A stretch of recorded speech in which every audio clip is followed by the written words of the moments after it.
Today, I'm going to share three deeply eerie tales that, depending on how you interpret them, could each be called a ghost story.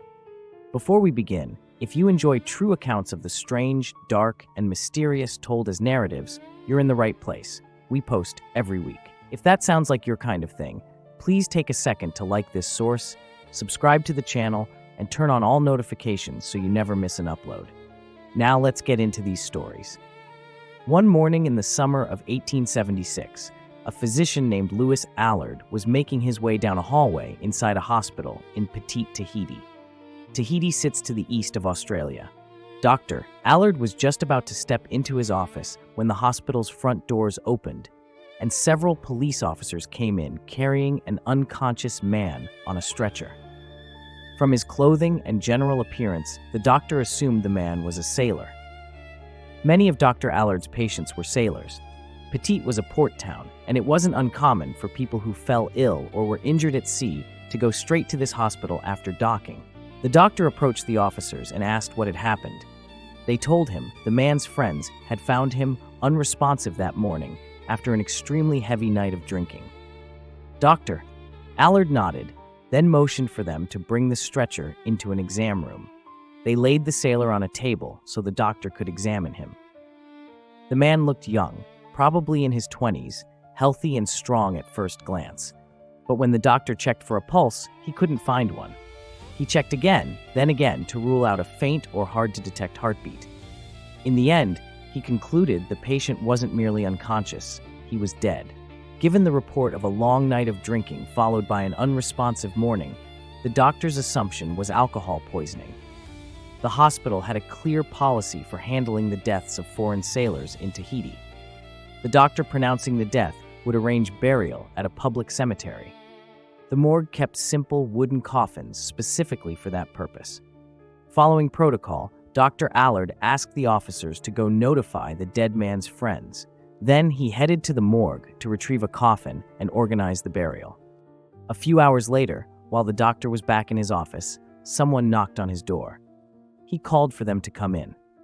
When the door opened, he was surprised to see the 4 local gravediggers he had hired earlier to bury the sailor.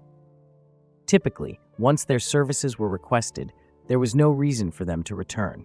They would complete the burial, and that would be that. But there they were, standing in his doorway, all 4 men looking uneasy. Before the doctor could ask what brought them back, one of the gravediggers blurted out, speaking quickly and in a nervous tone. As they carried the coffin toward the gravesite, he said, it suddenly began to shake, as though someone inside it was struggling. Then they heard moaning, muffled but unmistakable, coming from within the nailed-shut coffin. The men panicked, dropped the coffin, and ran to tell the doctor. Dr. Allard was taken aback. The source of a sealed coffin rattling and emitting moans was hard to reconcile with his own examination. But he also recalled that when he'd first approached these 4 men to enlist their help, they were at a local pub drinking. Maybe something odd had happened to startle them. Or maybe, more likely, the alcohol had their imaginations racing, and the whole thing was a misunderstanding brought on by intoxication and nerves. Irritated at the interruption and confident in his initial conclusion, the doctor told them, in substance, that the man was dead, and this was not a supernatural matter. But to put their minds at ease, he said, they should fetch a police officer to check the coffin. Once the officer confirmed that nothing unusual was happening inside, they should do their job and bury the man. The gravediggers looked sheepish and agreed to do that. They turned and left, and the doctor returned to his work. Hours passed. Then there was another knock. This time, the visitor was a police officer. He was the one the gravediggers had fetched to examine the coffin. He told the doctor he had gone to the cemetery and inspected it. The coffin was sealed. It wasn't shaking. There were no sounds. Nothing seemed strange. He had told the gravediggers to proceed with the burial. They had done so. He was simply reporting that the matter was resolved. About a week later, Dr. Allard had all but forgotten the odd interruption. That night, as was his habit, he went for a walk. He often walked through the cemetery nearby. It wasn't because of a morbid fixation. It was quiet and peaceful. On this night, he strolled along the rows of headstones. He didn't see anyone else. As the light faded, he noticed what looked like a person partly concealed behind a tree some distance ahead, a silhouette half hidden, half showing. He stopped, peering into the gloom. The sight felt wrong. Was it actually a person or a trick of the shadows? As he watched, the figure stepped out from behind the tree, turned, and faced him. It stood still, directed straight at him, too far for him to make out details, but close enough to sense its attention was fixed on him. Almost instantly, he felt a surge of concern, then fear. He turned to leave, deciding his walk was over for the night. He took a few steps, but the sensation that he was being watched didn't fade. The hairs rose on the back of his neck. He turned back. Now the figure was coming straight toward him. No, hurrying, almost running. Panic spiked. Why was this person, or whatever it was, rushing him? He turned and began to run. A piercing, high-pitched scream echoed across the cemetery. He glanced back over his shoulder. In that terrible moment, he saw the face of the onrushing figure, and his stomach lurched. He recognized him. It was the sailor they had buried the previous week, the same young man whose coffin the gravediggers had said was moving. The figure leapt on him and seized his throat. The doctor fell backward, overwhelmed, staring up at the ghastly face and hearing that wild, sustained scream. He struggled, terrified. Then his world went black. Minutes later, he regained consciousness. He jerked upright and looked around. The cemetery was empty and still. No attacker, no figure, no sound, only the quiet night air. His heart hammered. His neck ached painfully where he had felt hands clutching. Had the encounter been real? It had felt utterly real, and he was certain of the face he had seen, the sailor he had declared dead and had been buried. How could that be? The sailor was dead. He was underground. The impossibility of it made his thoughts real. In the days after, something in the doctor's mind began to fray. He saw, again and again, just at the edge of his perception, the sailor's face. Sometimes it would be there for a fraction of a second in the corner of a room, or reflected fleetingly in glass, always staring at him, always ghastly, always as if shrieking. He would turn, and it would be gone. He felt as though he were being haunted. The attack in the cemetery had felt so physical, so undeniable, that he was convinced he had been assaulted by the man's angry spirit, and now that spirit was everywhere. He couldn't talk about it openly. He was a doctor. To tell colleagues or acquaintances that he was haunted by a dead sailor's ghost would be to invite ridicule and mess up his life even further. He didn't know what to do. Weeks passed. He stopped going to work. He stopped going out. He stayed in bed, pretending to be sick, eyes closed most of the day to avoid seeing that face. Every time he opened his eyes, he half expected to find the sailor looming there. He felt his sanity slipping away. Eventually, he knew he couldn't continue hiding. Either he had to return to the hospital and act as if all was normal, or he needed to tell people the truth and endure whatever followed. Faced with those choices, he spiraled further. In the end, he did something desperate. He went up to the roof of his house and threw himself off. When his close friends learned he had taken his own life, they went straight to the police. They said they believed his death was connected to the disturbing things he had been struggling with in the weeks prior. Although the doctor had been reluctant to confide, he had hinted to a couple of friends that he kept seeing the dead sailor's face. He didn't say outright that he thought it was a haunting, but they could tell the experience was pushing him toward a breakdown, and the dead sailor was at the center of it. The police did something unexpected. They agreed to look into the matter. They decided to exhume the dead sailor's coffin to see what they could learn. They retrieved it from the ground and opened it. What they found stunned them. The gravediggers had been right to be alarmed. The young sailor had not been dead when the doctor examined him. He had been extremely drunk, to the point that his vital signs were so faint and erratic that the doctor had missed them. The man hadn't passed away. He had been alive all along. When the gravediggers first carried the coffin toward the grave, the man had moved and moaned because he was in a sealed box recovering from a brutal hangover, disoriented and likely suffocating. The men had panicked and run for help, and by the time the officer arrived to inspect the coffin, the sailor had gone still and quiet inside. Hearing nothing and seeing nothing, the officer authorized the burial. Interred alive, the sailor later regained enough strength to fight. He thrashed, broke out of the wooden coffin, and clawed his way to the surface. He had survived being buried alive. Filled with fury at the physician who had wrongly declared him dead and set in motion this nightmare, he decided to exact a bizarre revenge. He filled the empty coffin with rocks, sealed it shut again, and reburied it to avoid immediate discovery. Then he hid, keeping his survival a secret. About a week later, knowing the doctor's evening routine took him through the cemetery, the sailor lay in wait behind a tree. When the doctor came close, the sailor stepped out, shrieked like an apparition, rushed at him, and physically attacked him as if he were an enraged spirit. When the doctor fainted, the sailor fled. That one incident was enough. For Dr. Allard, who had been completely certain the sailor was dead, the encounter read as a literal haunting. The shock unmoored him. He started seeing the same horrible face everywhere and spiraled until he could no longer endure it. When the police opened the coffin and found only rocks, the truth became obvious. The sailor had committed a cruel prank as payback. After the doctor's death, the sailor disappeared from the area. He was never seen again. It begins here. From the director of It Comes It, welcome to Derry, the chilling new HBO original series exploring one of horror's biggest terrors, Pennywise the Clown. Set in 1960s Derry, Maine, the new HBO original series premieres Sunday, October 26th on HBO Max. Also, you can listen to the official It Welcome to Dare podcast wherever you get your podcasts. On the night of August 30th, 1892, a 20-year-old man named Benjamin Trudell climbed into his bed inside the Deer Park Life Saving Station, a small government facility situated along the shore of Lake Superior in Michigan. Benjamin served in the life-saving service, the forerunner of the U.S. Coast Guard. That night, he was on duty as a surfman, the maritime equivalent of a lifeguard responsible for ships in distress on the lake.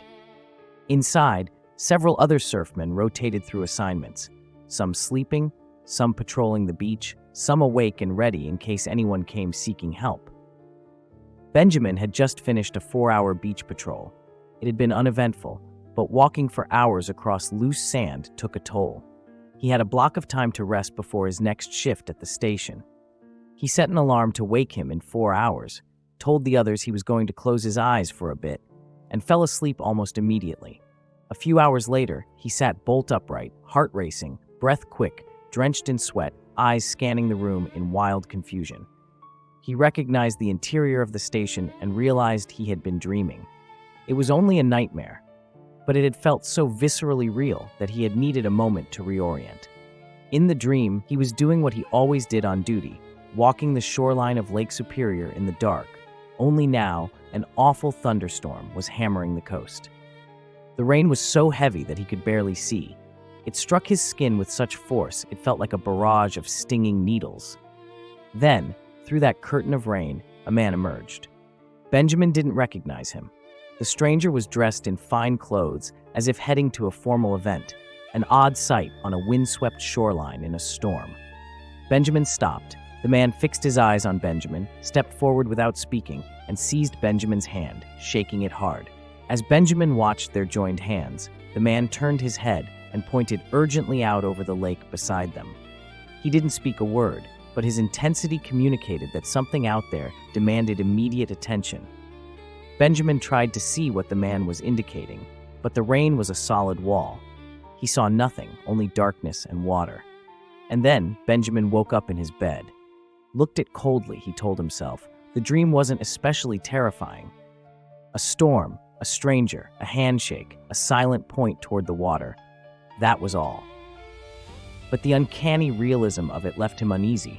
He was not a man who put stock in dreams or tried to wring meaning from them. They were dreams, nothing more. Still, he had the stubborn sensation that this one was more than a random nighttime vision. It felt like a warning, and whatever he was being warned about had to do with the lake. That instinct embarrassed him, even as he felt it. He was likely reacting to the immediacy of waking and would soon forget. He stepped outside for air, hoping the feeling would pass. The night air helped a little, but the impression lingered.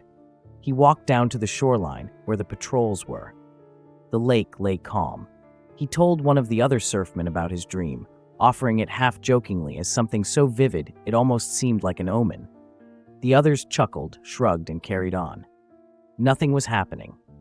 There was no reason to treat a nightmare as a message. The next day around noon, Benjamin and his colleagues were inside the station when a man staggered through the door. He was soaked to the skin, cut and bruised in numerous places, and shaking uncontrollably, barely able to remain standing. Benjamin rushed over. What happened? Why was he here? The man struggled to catch his breath and then said he had been on a ship out on the lake the previous night, and it had sunk. Benjamin stared at him. If a ship sank on Lake Superior, the life-saving service was supposed to know. They tracked the ships, watched the weather, and patrolled the coast. The idea that a vessel had gone down without their knowledge felt impossible. And yet, as the man spoke, Benjamin's mind flicked back to the dream, the storm, the stranger gripping his hand and silently pointing toward the lake. The timing matched. The survivor explained that the ship had been far out, perhaps too distant to be seen from shore. Some of the crew and passengers had made it into a lifeboat, but it had capsized. He had been in the water for hours and had finally managed to swim ashore. He didn't know whether anyone else had made it. He only knew he was alive. The surfman wrapped him in a blanket, gave him water and something to eat, and then raced to assemble boats and launch a search. All that evening and through the night, Benjamin and his co-workers crisscrossed the lake, scanning the waves for signs of life. They found only 4 bodies. The survivor insisted there had been 27 people aboard, including him. Many more were unaccounted for. While some continued to sweep the water at dawn on September 1st, Benjamin and a small team walked the beach, eyes on the sand for any sign of survivors or the dead. They came upon 2 figures lying face down, a man and a woman. Neither was breathing. Benjamin knelt beside the man and rolled him over. 2 things happened at once. As the man's face came into view, Benjamin recognized him as the man from his dream, the one who had gripped his hand and pointed out over the water. And as the body finished turning, the man's limp hand dropped heavily into Benjamin's palm, falling into a pose almost identical to a handshake. Later, Benjamin learned that the ship that had gone down during the storm was called the Western Reserve. It had sunk during the very hours he was having his nightmare. The man on the beach, the man whose face he had recognized and whose hand had fallen into his own, was named Robert Mech. He was part owner of the Western Reserve. For the rest of his life, Benjamin believed that Robert's spirit had reached out to him in the night to alert him that a catastrophe was unfolding on the lake right then and there. In that reading, the urgent pointing was an attempt to tell him to go to the water immediately. But Benjamin hadn't acted on the impulse. Of the 27 people aboard, 26 died, including Robert. The lone survivor was the man who had swum to shore and walked into the station after the fact. On the afternoon of September 20th, 1989, a 70-year-old man named Jim Moore and his wife, Clara, took their usual walk on the beach of a small barrier island off the South Carolina coast. The island was called Pawleys Island. It was less than 4 miles long, just wide enough for a single main road with rows of beachfront houses running along it. Jim and Clara lived in one of those houses, and every afternoon they made time to walk together on the sand. That day, Jim noticed clouds thickening over the ocean. He had seen a weather report about a storm named Hurricane Hugo, which was moving toward the region in the next couple of days. Living on a small island, they were used to such warnings. Severe weather mattered here. When conditions worsened, evacuation was often the wise choice. So far, though, the weather didn't seem too bad. They planned to leave if necessary, but for the moment, they stayed. Most of their neighbors had already gone. As Jim and Clara walked, the beach was nearly deserted, just one lone figure moving far down the shoreline, coming in their direction. As the distance closed, Jim studied the stranger. He didn't recognize him, and on an island this small, he and Clara usually recognized everyone, if only by sight. The man wore a long gray coat and a wide-brimmed hat. He held his head slightly downward and moved at a brisk pace. Jim asked Clara whether she knew who he was. She didn't. They saw no reason for alarm. It was daylight, and visitors came to the island all the time. When the man drew within about 10 feet, Jim, being polite, offered a greeting, just a quick hello. The man in the gray coat didn't answer. He kept his hat tipped low, walked straight past them, and said nothing. In an otherwise empty stretch of beach, the pointed silence felt impolite, even odd. Jim and Clara exchanged a look but carried on. After a few steps, Jim glanced back. He stopped short. The stranger was gone. The beach was a wide, flat expanse with nothing to hide behind. In the few seconds since he had passed them, there was nowhere practical he could have disappeared to. Jim pointed it out to Clara. She turned, scanned the area, and saw no one. They considered whether he could have sprinted inland toward the houses and ducked out of view, but the distance was too great for such a quick escape. The ocean offered no sign of him either. The simplest explanation, that the man had vanished, defied logic. They finished their walk unsettled and went home. Darker clouds had gathered. On television, the Weather Channel relayed a new bulletin. The state government had issued an evacuation order for all residents of Pawleys Island. Hurricane Hugo had grown stronger and faster and appeared to be headed directly toward the island. Jim and Clara stopped thinking about the odd man in the gray coat. They packed what they needed, got in their car, and drove across the island's one road to the bridge that connected to the mainland. They crossed to South Carolina proper and went to their adult daughter's house, where they could wait out the storm. Their daughter was relieved they had left the island. Together, they kept the Weather Channel on, following the storm's development as the hours passed and the forecasts grew more dire. Hugo looked enormous and destructive. Meteorologists began warning that a direct hit could level much of Pawleys Island.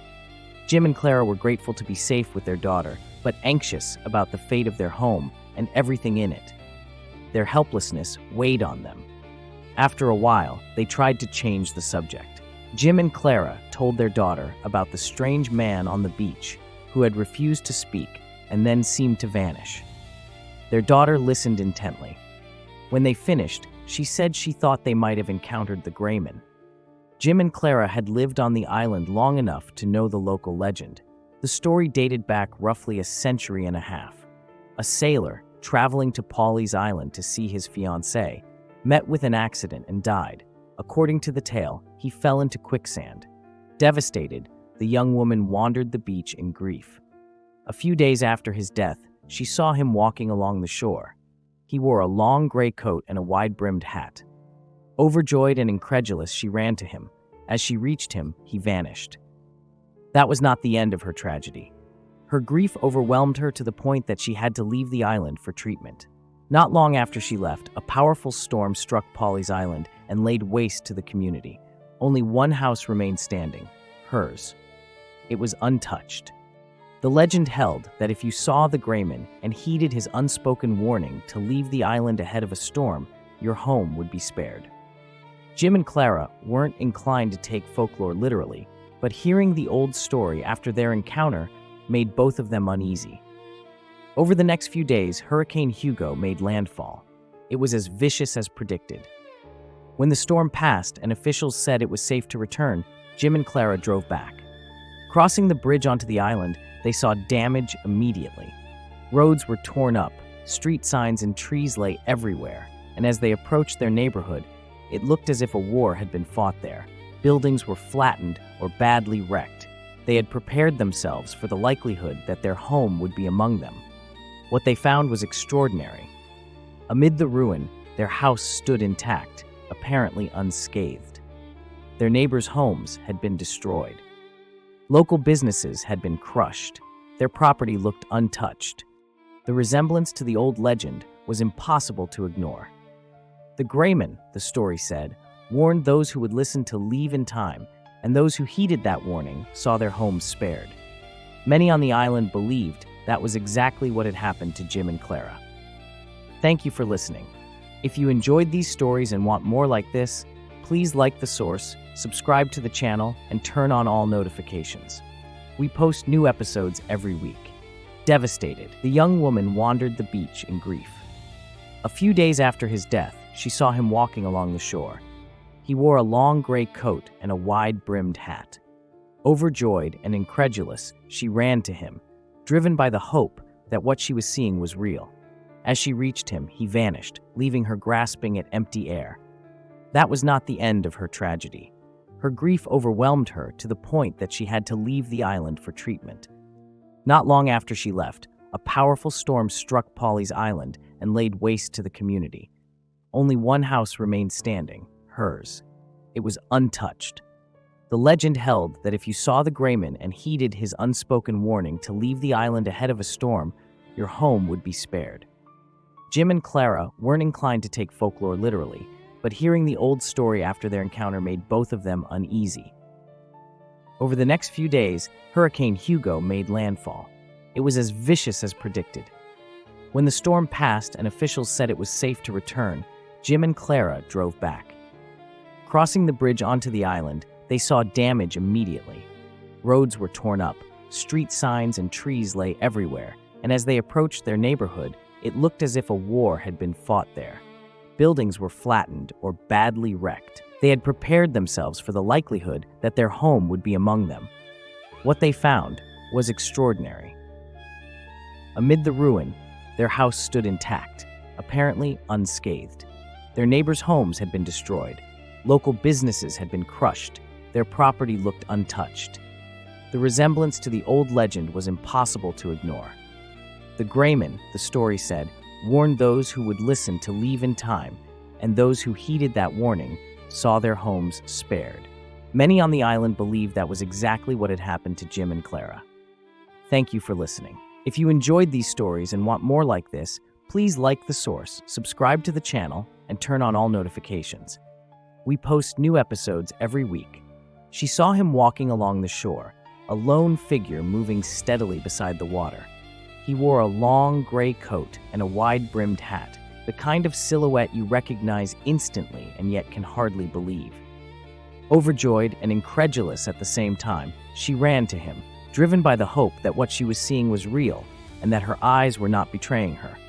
But as she reached him, he vanished right in front of her, leaving her grasping at empty air where a moment earlier he had stood. That was not the end of her tragedy. Instead, it deepened. Her grief overwhelmed her to the point that she had to leave the island for treatment, stepping away from the place that held all her memories. Not long after she left, a powerful storm struck Polly's island and laid waste to the community, ripping through homes and lives with brutal force. Only one house remained standing, hers. It was untouched, as if a hand had passed over it and spared it completely. The legend held that if you saw the Greyman and heeded his unspoken warning to leave the island ahead of a storm, your home would be spared. That was the heart of the old tale, told and retold along the coast. Jim and Clara weren't inclined to take folklore literally, but hearing the old story after their encounter made both of them uneasy in a way they could not shrug off. Over the next few days, Hurricane Hugo made landfall. It was as vicious as predicted, the kind of storm that turns warnings into hard reality. When the storm passed and officials said it was safe to return, Jim and Clara drove back, anxious and braced for the worst. Crossing the bridge onto the island, they saw damage immediately, the devastation announcing itself before they even reached their street. Roads were torn up, street signs and trees lay everywhere, and as they approached their neighborhood, it looked as if a war had been fought there. Buildings were flattened or badly wrecked, block after block reduced to debris. They had prepared themselves for the likelihood that their home would be among them. One more loss in a landscape of losses. What they found was extraordinary. Amid the ruin, their house stood intact, apparently unscathed. Their neighbors' homes had been destroyed. Local businesses had been crushed. Their property looked untouched, a stark contrast to everything around it. The resemblance to the old legend was impossible to ignore. The Greyman, the story said, warned those who would listen to leave in time, and those who heeded that warning saw their homes spared. Many on the island believed that was exactly what had happened to Jim and Clara. Thank you for listening. If you enjoyed these stories and want more like this, please like the source, subscribe to the channel, and turn on all notifications. We post new episodes every week.